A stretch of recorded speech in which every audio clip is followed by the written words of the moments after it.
বড় কষ্টের বিষয় আপনি বললেন কিয়ামতের দিনে নারী পুরুষ উভয়ে উলঙ্গ অবস্থায় থাকবে, শরীরে কাপড় থাকবে না। সেই অবস্থায় নারীদের ইজ্জতের কি হবে? কে বলছেন? মা আয়েশা সিদ্দিকা রাদিয়াল্লাহু তাআলা আনহা বলছেন, ইয়া রাসূলুল্লাহ, আমাদের কি হবে ইজ্জতের? আমার নবী বিশ্ব নবী বললেন, হে আয়েশা, বড় কষ্টের বিষয়, আমার বলতে কষ্ট হচ্ছে। কিয়ামতের দিনটা এত খতরনাক দিন হবে, কেউ কারুর দিকে একটা সেকেন্ড, একটা মুহূর্ত তাকাবার সময় পাবে না।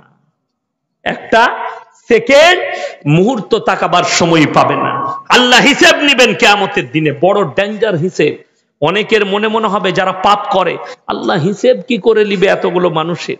হযরত আদম আলাইহিস সালাতু ওয়াস সালাম থেকে শুরু করে কিয়ামতের সকাল পর্যন্ত এত হাজার হাজার কোটি মানুষ, আল্লাহ তাদের হিসেব কি করে নিবেন? আমার আল্লাহ রাব্বুল আলামিন কোরআনে বললেন, ইকরা কিতাবাক কাফা বিনাফসিকা আল-ইয়াওমা আলাইকা হাসিবা। হে আমার ভাইরা, আমার মায়েরা, বোনেরা, আমার আল্লাহ রাব্বুল আলামিন প্রত্যেকটা নারী পুরুষের হাতে তাদের আমলনামা ধরিয়ে দেবেন। আর আমার আল্লাহ বলবেন, ইকরা কিতাবাক কাফা বিনাফসিকা আল-ইয়াওমা আলাইকা হাসিবা। তোমরা পড়ো, নিজের নিজের হিসেব তোমরা নিজের মুখেতে দিয়ে দাও।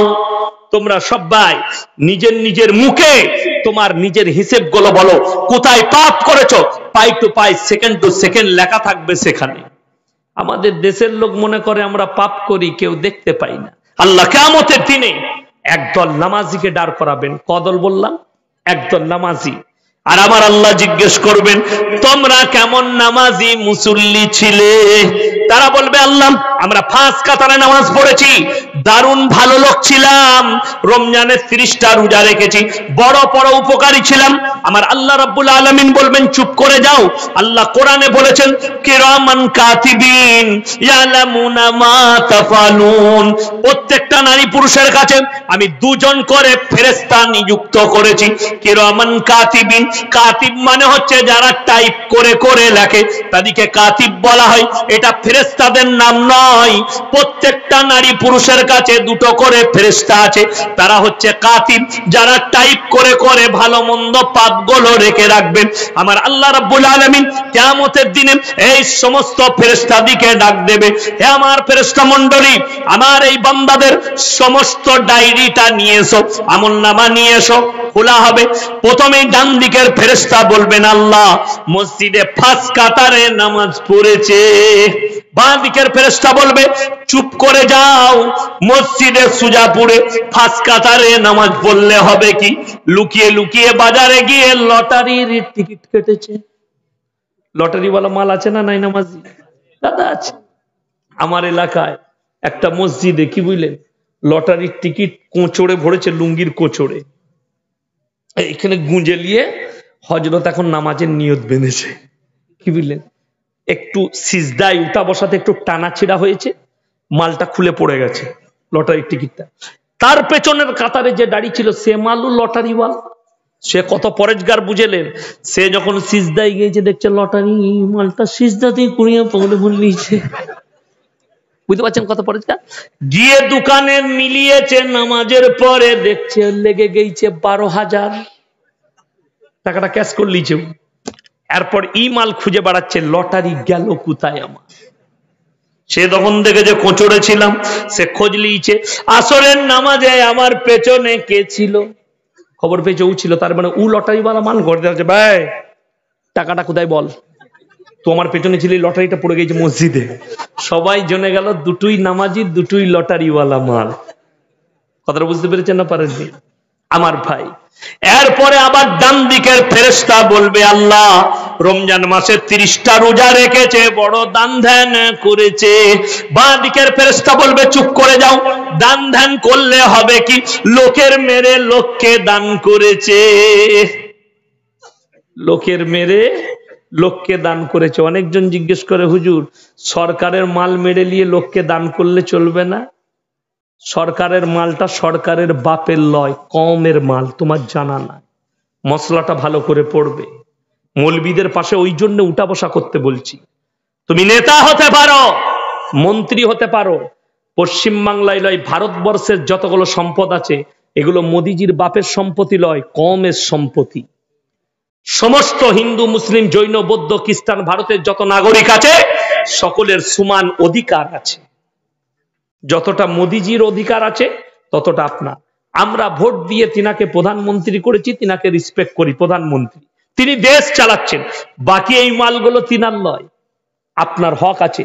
যদি অপব্যয় করে, আমানতের খেয়ানত করে, আল্লাহ ছাড়বেন না, যেই হোক।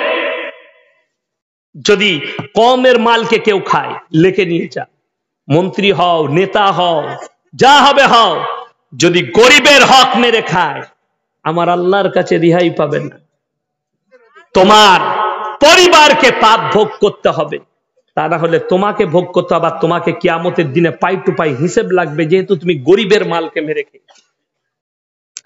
এরপরে বলবে ডান দিকের ফেরেশতা আল্লাহ, তারা বড় পরোপকারী ছিল। বা দিকের ফেরেশতা বলবে শুনে নাও, ওপরে উপকার করেছে, তলাতে গুঁজা মেরেছে। গুঁজাটা বুঝিয়ে দিই। আমি ধরেলেন মৌলভী সাহেব, গরিব মানুষ, পঞ্চায়েতে গেলাম, আমার চাচতো ভাই প্রধান, গিয়ে বললাম ভাই সরকার একটা করে ঘর দিচ্ছে, আমাকে একটা দিবি না? মৌলভী মানুষ, গরিব মানুষ। বলে হ্যাঁ। বলে আমার ইয়াসিন ভাইয়ের নামটা লেখতো। আমার নাম লিখে দিলে আমি খুশিতে ভরে গেলাম। ঘরে এসে বউকে বললাম আর চিন্তা নাই, বুঝতে পারলে, ভাই লিখে দিয়েছে, আমার একটা ঘর পাচ্ছি, আমরা আর মাটির ঘরে থাকতে হবে না, মোটামুটি একটা দালান ঘর পাবো, সরকার দিবে, আমার নাম লিখে দিয়েছে। আমি কিন্তু যখন পঞ্চায়েত থেকে বেরিয়েছি, বলছে শালার নামটা এক্ষুনি কাট কেটে দিয়েছে, ও আমি কিন্তু জানি না, ও আমার সামনে নামটা লিখে দিলে, আমি বেরিয়েছি, চালিয়ে দিয়েছে, কেটে দেওয়ার নামটা নাই। তারপরে 3 মাস পরে সবারই ঘর চলে এসছে, আমার বাড়িটা নেই। আমি গিয়ে বললাম ভাই কি গোলমাল হলো, আমারটা এলো না কেন? কি জানি শালারা কি গোলমাল করেছে। ও আর বলছে না যে আমি শালা গোলমালটা করেছি, এর নাম হচ্ছে ওপরে বলে তোমার উপকার করলাম, পেছনে খুঁচা। ওপরে উপকার, তলাতে গুঁজা মারছে। এরপরে আল্লাহ বলবে তোমরা এরপরে কি বলছো বলো? মানুষ এত নেমো খারাপ, তারা বলবে আল্লাহ মনে হচ্ছে যেন এই আমল নামাটা আমার নয়, আমি ভদ্র ছিলাম। আল্লাহ বলবেন হে আবার ফেরেশতা মণ্ডলী শুনে নাও, এদের আমল নামাগুলো সরিয়ে দাও। এরপর আল্লাহ বলবেন হে আমার বান্দারা শোনো, এরপরে যদি তোমার নিকটবর্তী আত্মীয়রা সাক্ষী দেয়, তখন তোমরা কি বলবে? আমার ভাইরা, আমার মায়েরা, বোনেরা, তখন তারা তাকিয়ে তাকিয়ে দেখবে আমার জন্য আমার বিবি সাক্ষী দেবে না, আমার মা বাবা, আমার পরিবার না, আমার সন্তানকে সাক্ষী দেবে। আমার আল্লাহ রাব্বুল আলামিন সঙ্গে সঙ্গে বললে ওরে নেমো খারাম, তোমাদের যারা সব থেকে নিকটতম আত্মীয়, শোনো তোমরা কেন আমার কোরআনকে জিজ্ঞেস করনি? কোরআন সূরা ইয়াসিন আমার আল্লাহ রাব্বুল আলামিন বললেন আল ইয়াউমা নাখতিমু আলা আফওয়াহিহিম ওয়া তুকাল্লিমুনা আইদিহিম ওয়া তাশহাদু আরজুলুহুম বিমা কানু ইয়াকসিবুন। আজকে আমি তোমাদের জবানগুলো সিলাই করে দেব, জবানে ট্যাব লাগিয়ে দেওয়া হবে, তোমাদের হাত কথা বলবে, তোমাদের অঙ্গ প্রত্যঙ্গকে কথা বলার যোগ্যতা দেব। এরাই হচ্ছে তোমার সব থেকে নিকটতম আত্মীয়। এরপরে তোমরা কেমন করে অস্বীকার করবে? আমার ভাইরা, আমার মায়েরা, বোনেরা, যারা পাপ করেন, যারা গুনাহ করেন, তারা কান খুলে শুনেলেন। শত চেষ্টা করেও আপনার পরিবার, আপনার গ্রামে, আপনার মৌলবীর কাছে, আপনার বাপের কাছে, মায়ের কাছে নিজের পাপগুলো লুকাবেন। আল্লাহর কসম, আমার আল্লাহর কাছে লুকাবার কোনো লাইন নেই। তুমি নিজের মুখে প্রকাশ করবে। অপর জায়গায় আমার আল্লাহ রাব্বুল আলামিন সূরা আল ইমরান প্রথম পৃষ্ঠা আমার আল্লাহ রাব্বুল আলামিন নকল করলেন ইন্নাল্লাহা লা ইয়াখফা আলাইহি শাইউন ফিল আরদি ওয়ালা ফিস সামা। হে আমার বিশ্বনবী, তুমি পৃথিবীর মানুষকে বলো, আসমান আর জমিনের মধ্যে যা কিছু আছে, কোন জিনিসটাই আমার আল্লাহর কাছে গোপন নেই। জোরে বলুন সুবহানাল্লাহ। তোমরা অন্তরে কথা বলো, আমি আল্লাহ শুনতে পাই। তোমরা আমার কাছে কোন জিনিসটা লুকাতে চাও? একটা মানুষও কিয়ামতের দিনে নিজের পাপকে লুকাতে পারবে না। ওই জন্য আমি আমার মায়ের দিকে অনুরোধ করব, ওই যুবক, ওই বাবা দিকে অনুরোধ করব, যারা নিজেদের স্ত্রীর পেটের বাচ্চাকে নষ্ট করে খালি খাওয়াবো কি করে ভেবে। দুটো ছেলে আছে, আর একটা হয়ে গেলে তাকে মানুষ করব কি করে? আরে তুমি নামাজ পড়ছো, তোমার আল্লাহর প্রতি ভরসা নেই? আপনারা হয়তো অনেকে জানেন, উলামারা জানবেন, যারা বর্ধমান ডিস্ট্রিক্টে, আপনাদের মালদা ডিস্ট্রিক্টে ছেলেরা পড়াশোনা করেছে, আলেমরা। বর্ধমানে একজন বিজ্ঞ কারি ছিলেন, কারি মুজাম্মেল হক সাহেব মরহুম, মারা গেছেন।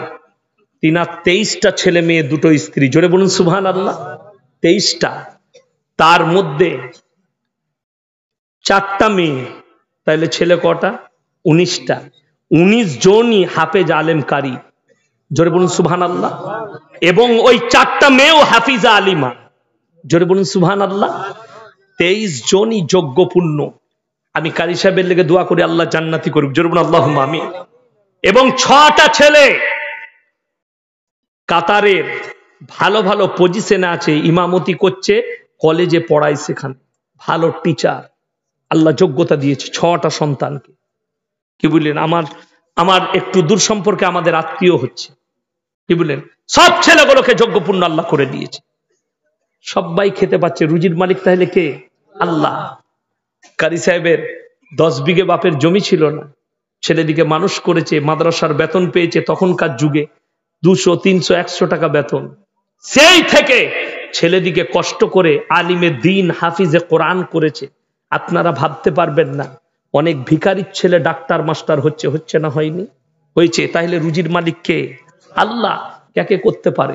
আমি গত পরশু আমার বর্ধমান টাউনে জলসা ছিল, একদম পোপার টাউন। তো রাতের বেলায় আমার একজন নার্সভূমের বন্ধু আছেন, নার্সভূমের মালিক নাসির ভাই, খতিব ভাই, বীরভূমে বাড়ি, একজন বর্ধমানে, আমাকে দাওয়াত দিয়েছিল, হুজুর আপনি আমাদের এখানে খাবেন দাওয়াত স্পেশাল। 2টো খাসি করেছিল আমার জন্য। আমি বিরিয়ানি 5 বছর ছেড়ে দিয়েছি খাওয়া, আমি রাঁধতে পারি, খাওয়া ছেড়ে দিয়েছি। তো আমার জন্য আলাদা রান্না করেছিল, সাদা ভাত খেলাম।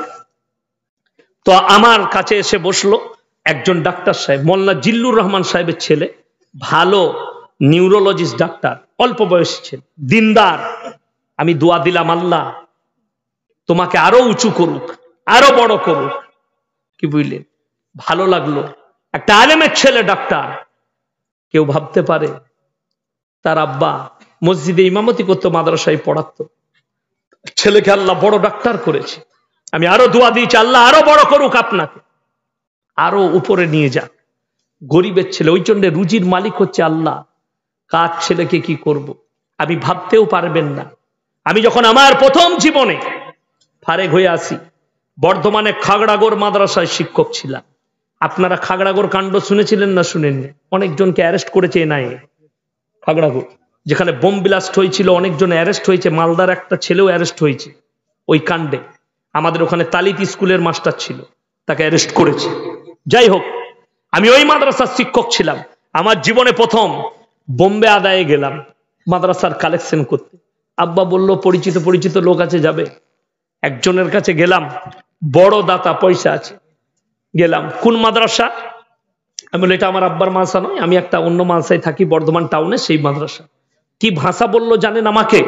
তখন আমি ইয়ং, একদম এই বাবুর মতো, তখন আমার বয়স অল্প, ফারেক হয়েছি, রক্ত গরম আমার। কি বলল? আরে মৌলবীরা সব নিজে নিজে মাদ্রাসা খুলছে, বাপ বেটা একটা করে, আর নিজেদের পেট চালাচ্ছে।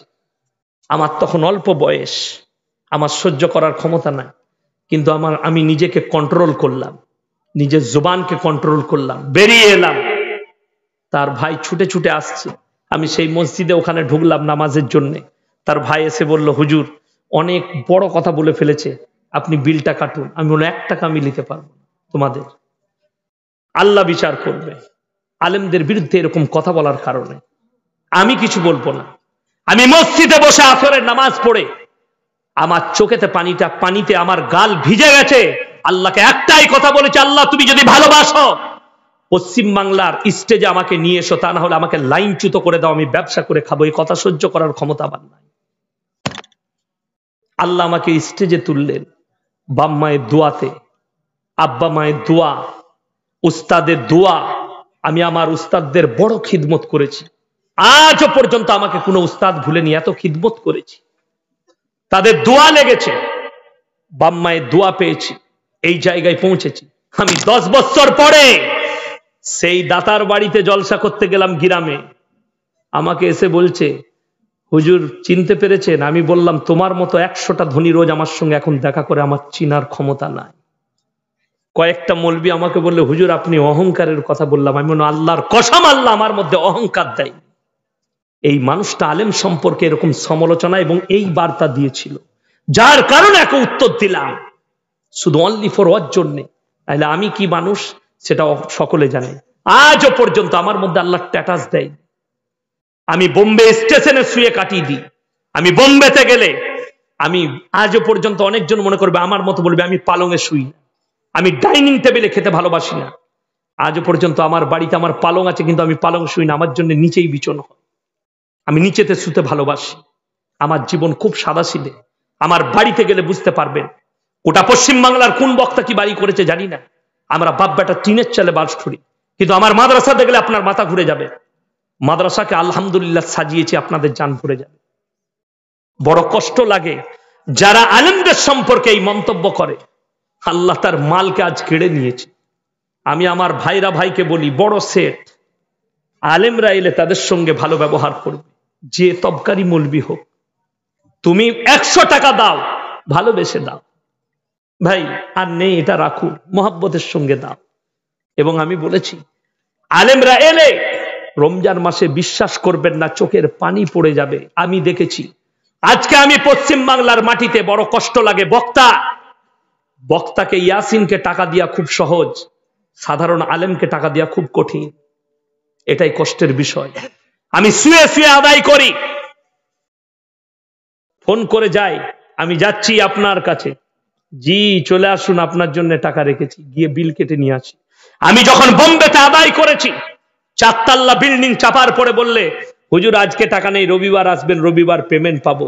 তার কাছে আবার সেই মৌলবিটা রোজা রেখে সারাদিন রোদেতে, ওই মৌলবিদের রমজান মাসের রোদেতে কালেকশন করে, রোজা রেখে কালেকশনেতে এই মৌলবিরা বিনা হিসাবে জান্নাতে যাবে। অনেকে জানা নেই, আলেমদের সম্পর্কে সমালোচনা করে। শুনেলেন, আমি বলে যাচ্ছি তালবিলিম দিকে মহব্বত করবেন, জোরে বলুন ইনশাআল্লাহ। তালবিলিমদের সঙ্গে ভালো ব্যবহার করবেন, এরা আপনার নিয়ামত। অনেকে জানে না। আজকে অনেকজন, কালকে আমাকে প্রশ্ন দিয়েছে দিনাজপুরের মাটিতে, বক্তারা যদি রেট করে পয়সা নেয় এটা কি ইনসাফ হবে? আমাকে বলেছে। আমি বললাম অবশ্যই। আমি নিজেই, যে বক্তার রেট করে আসবে না, যদি বলে খুশি করে দাও, আর যদি তুমি টাকাটা নেওয়ার পরে সে বক্তা খুশি না হয়, সেই বক্তা আল্লাহর কাছে গুনাহগার হবে। আমি বললাম আমাকে খুশি করে দিবেন। আমি বর্ধমান থেকে এসেছি, মালদার লোক আমাকে 5000 টাকা ধরিয়ে দিল, আমার গাড়ি ভাড়া 6000। আমি বাড়িতে গিয়ে গাল দিলাম, দেখ মোসেমপুরের লোক একদম ভালো নয়, সালারা হারামি, তো সব থেকে বড় খচ্চর তো আমি। কথাটা বুঝতে পেরেছেন? হাদিসে আছে মামুলাত ঠিক হতে হবে, আপনার সঙ্গে মামুলাতটা ঠিক হতে হবে, ব্যবহারটা ঠিক হতে হবে। আপনি একটা জিনিস বিক্রি করছেন, একজনকে বলছেন 5000, একজনকে বলছেন 2000, তার মানে আপনার মামুলাত গোলমাল আছে, মামুলাত ঠিক হতে হবে। তাকে বললাম বাবা আমি ইয়াসিন চ্যালেঞ্জ ছুড়ে আবার আজকে বলে যাচ্ছি, মোসেমপুরের মাটিতে সুজাপুর, গোটা সুজাপুর 9 মৌজায় ইয়াসিন ফ্রি জলসা করবে, 1 টাকা লুবো না। কাল থেকে ইমামদের 30,000 টাকা বেতন করুন। কে বাপের বেটা আছেন দেখি? ইমামদের বেতন 30,000 করুন। আমি 2024 সাল থেকে গোটা 9 মৌজায় ফ্রি জলসা করব, চ্যালেঞ্জ ছুড়ে বললাম। করতে পারবে না? তুমি নিজের ইমামের সঙ্গে ইনসাফ করতে পারো না, এই বক্তার সঙ্গে কি ইনসাফ করবে যে একদিন আসছে তোমার দরজায়, যে 30 দিন তোমার মসজিদে ডিউটি করে, তাকে তুমি ইনসাফ করতে পারো না? মক্তবে পড়ালে 10 টাকা দিতে এদের গায়ে বাজে, আর তুমি ইয়াসিনকে ইনসাফ করে টাকা দিবে? লজ্জা লাগেনি বলতে? বড় কষ্ট লাগে আমার। এই প্রশ্নগুলো করো কি করে? যদি এই প্রশ্নটা করো, সব থেকে প্রথমে প্রশ্ন তাদেরকে করো, লকডাউনের সময় যে মাস্টাররা না পড়িয়ে পয়সা লিখছে তাদেরকে জিজ্ঞেস করো দেখিনি টাকাটা লিয়া ঠিক হয়েছে কিনা, তারপরে মৌলবীকে জিজ্ঞেস করবি। আমি বললে অনেক বাড়াবাড়ি কথা হয়ে যাবে, মৌলবীরা খারাপ হয়ে যায়। ওই জন্য কথাটা কোথায় বলছো আর কোন জায়গায় গিয়ে লাগছে, কোথায় গিয়ে দাঁড়াবে। আমি চ্যালেঞ্জ ছুড়ে আবার বলে যাচ্ছি, যারা বলছেন দিনের খিদমত করতে এসছেন পয়সা দিবেন কেন, তাদেরকে বলছি শোনো, তুমি কতটা দিনের খিদমত গুজার সেটা আমি দেখবো। আমার মাদ্রাসায় 2টো বাবুর্চির প্রয়োজন, 3 মাস ফ্রি রেঁধে দিয়ে আসবেন, 1 টাকা দেবো না, যাতায়াতের খালি ভাড়াটা দিয়ে দেবো, কাঞ্চনে চাপিয়ে দেবো, মালদায় নেমে যাবেন, মালদা থেকে ঘর আসার ভাড়াটা দেবো, ফ্রি রান্না করবেন। বাপের বেটা যদি কেউ মুসেমপুরে থাকেন হাত তুলে, খাবারটা দেবো, 3 বেলা নাস্তা, বিকেলে চা, দুপুরে খানা, রাতে খানা দেবো। 3 মাস ফ্রি রানবেন। কোন পরেজগার বাপের বেটা আছেন পশ্চিমবাংলায়? হাত তুলেন তো। আমার মাসে রেঁধে দিয়ে আসবেন ফ্রি, 3 মাস কাজ করে দিয়ে আসবেন। কেউ পারবে না। আমরা মৌলবীরা টাকা নিলে আপনি বলছেন ফ্রি জলসা করবো, আমি ফ্রি জলসা করবো, ঘরে গিয়ে আমার বইয়ের ব্লাউজ বেচে আমি সংসার চালাবো? বুকা শুনেলেন হাদিস, শুনে নেওয়ার পরে রেওয়ায়েতটা শুনেলেন, যারা বলছেন খুব ভেবে চিনতে বলবেন। হযরতে উমরে ফারুক রাদিয়াল্লাহু তাআলা, একবার জোরে বলুন সুবহানাল্লাহ। হযরতে উমরে ফারুক রাদিয়াল্লাহু তাআলা আনহু আমিরুল মুমিনিন, সকালবেলায় নিজের ব্যবসার কাপড়গুলো পুটুলিটা মাথায় তুলে নিয়ে বেরিয়ে যাচ্ছেন। সাহাবীরা বললেন, হে আমিরুল মুমিনিন, আপনি যদি ব্যবসায় চলে যান তাহলে আমাদিকে দিনকে শিখাবে, আপনি মার্কেটে গেলে আমাদিকে দিনের শিক্ষা কে দিবে? আমিরুল মুমিনিন সঙ্গে সঙ্গে বললেন, আমার সংসার কি করে চলবে? আমাদের দেশে নতুন কিছু পরেশগার বেরিয়েছে জানেন, মানে এমন আল্লাহওয়ালা, এমন দিনদার, বলছে এই কিচ্ছু করতে হবে না, মসজিদে খালি আল্লাহ আল্লাহ কর, আল্লাহ খাওয়াবে। তার নাম চোর, না হলে ডাকাত, না হলে প্রতারক। যে বলে মসজিদে আল্লাহ আল্লাহ করলি আল্লাহ খাওয়াবে, তার থেকে ধোঁকাবাজ আর কেউ নেই। আমিরুল মুমিনিন আল্লাহ নবী সাল্লাল্লাহু আলাইহি সাল্লাম জিনার জন্য বলেছেন, আমার পরে নবুয়তের দরজা খোলা থাকলে আল্লাহ হযরতে উমরকে নবুয়ত দান করত। জোরে বলুন সুবহানাল্লাহ। আমার ভাই বড় কষ্ট লাগে, সেরকম আমিরুল মুমিনিন সাহাবী বলছে, আমি যদি ব্যবসায় না যাই আমার সংসার কি করে চলবে? সাহাবীরা বললেন, হে আমিরুল মুমিনিন, আপনাকে আমরা বাইতুল মাল থেকে বেতন দেব। জোরে বলুন সুবহানাল্লাহ।